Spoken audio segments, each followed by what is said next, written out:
ہمیشہ میرے ساتھ۔ محمد صلی اللہ علیہ وآلہ وسلم خیمے سے باہر تشریف لائے، اپنے ارد گرد دیکھا، ہر طرف خاموشی تھی۔ صبح سویرے کا وقت تھا، بی بی حلیمہ کے بیٹے بھیڑ بکریوں کو چرانے کے لیے لے گئے تھے۔ آپ صلی اللہ علیہ وآلہ وسلم خیمے میں واپس تشریف لائے اور بی بی حلیمہ سے فرمایا، بی بی جان، میں اپنے بھائیوں کے ساتھ صحرا کیوں نہیں جا سکتا؟ دائی حلیمہ نہیں جانتی تھیں کہ اس 4 سالہ بچے کو کیا جواب دیں۔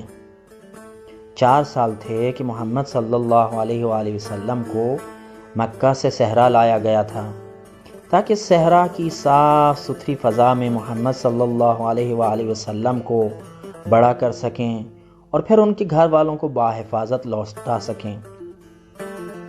اس نے بڑی مہربانی سے محمد صلی اللہ علیہ وآلہ وسلم سے کہا، پیارے بیٹے، صحرا جانا آسان نہیں ہے۔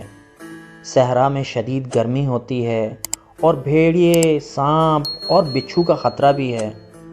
محمد صلی اللہ علیہ وآلہ وسلم گہری سوچ میں ڈوب گئے اور بولے، لیکن میرے بھائی کیوں ہر روز صحرا کی سختی اور خطرے کو برداشت کریں اور میں خیمے کے سائے میں آرام کروں؟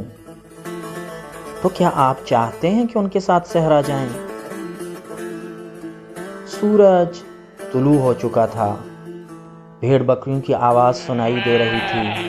محمد صلی اللہ علیہ وآلہ وسلم کے بھائی جانے کے لیے تیار تھے۔ ماں نے آواز دی، میرے بچوں، صبر کرو، آج محمد بھی آپ کے ہمراہ صحرا جائیں گے۔ محمد صلی اللہ علیہ وآلہ وسلم کے بھائی خوشی سے بولے، سچ میں امی جان، ہمارے بھائی ہمارے ساتھ آئیں گے۔ ماں نے محمد صلی اللہ علیہ وآلہ وسلم کو تیار کیا، بالوں میں کنگھی کی اور ایک چیز ان کے گلے میں ڈال دی۔ محمد صلی اللہ علیہ وآلہ وسلم نے کچھ دیر اس چیز کی طرف تعجب سے دیکھا اور پوچھا، بی بی جان، یہ کیا ہے؟